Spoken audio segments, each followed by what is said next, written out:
the River Queen. Flow, letting go, natural movement. So, feeling ko dito, ang iba sa inyo, Capricorn, you are just going with the flow.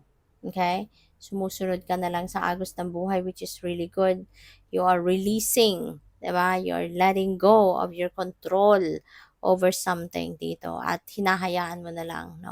Ang si God na ang bahala. No? So, maaaring sinurrender mo na sa divine universe ang lahat. Maybe you're just, releasing everything, at inaalay mo na lang ang lahat, no? You're lifting all up to God, no? At bahala na siya, natulungan ka. So, tingnan natin ano pa ang ganap. And by the way, maraming salamat for subscribing. And if you haven't subscribed yet, subscribe na kayo. And also, maraming salamat din for not skipping the ads. Malaking bagay po yan sa akin. And also, please click the join button sa baba ng video kung gusto po ninyo na mag-join kayo sa membership. Okay? Salamat. So, we have Christ Socola, Start Fresh. Ayan, you are starting a new chapter in your life. Magsisimula kayo ng bagong ganap sa buhay. At iba-iba yan. Pwedeng bagong trabaho, bagong career, bagong business, bagong relationship, diba? Bagong perspective. So, depende sa inyong sitwasyon yan. But yes, you are heading towards a new path.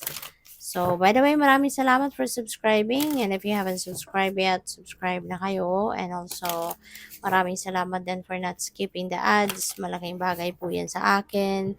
And also, please click the join button sa baba ng video kung gusto po ninyo na mag-join kayo sa membership. Okay? Salamat po.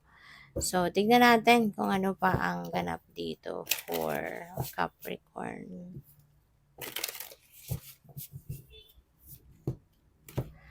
So, we have the Magician. Ayan. So, ang iba sa inyo dito sa ngayon, nandito kayo sa puntong you are recognizing the opportunities around you. Nakikita ninyo na, wow, ito na yung makakatulong sa akin. Ito na yung dapat kong gawin sa ngayon, 'di ba? Na nakikita mo na kompleto na kung anong mga kakailanganin mo para makapagsimula ka, no, ng endeavor na to or ng venture na to. Nandiyan na, kaya hindi ka na magpapatumpik-tumpik pa, magsisimula ka na. So, you are going to prepare for it na, no? So, what else? We have Knight of Water. Mayroon ditong, parang merong nag-ano sa inyo, merong nagbabantay, no? Maybe someone is stalking you. Pwedeng ganon, kasi may gusto sa'yo eh. Parang gusto kang ligawan, ganyan, no?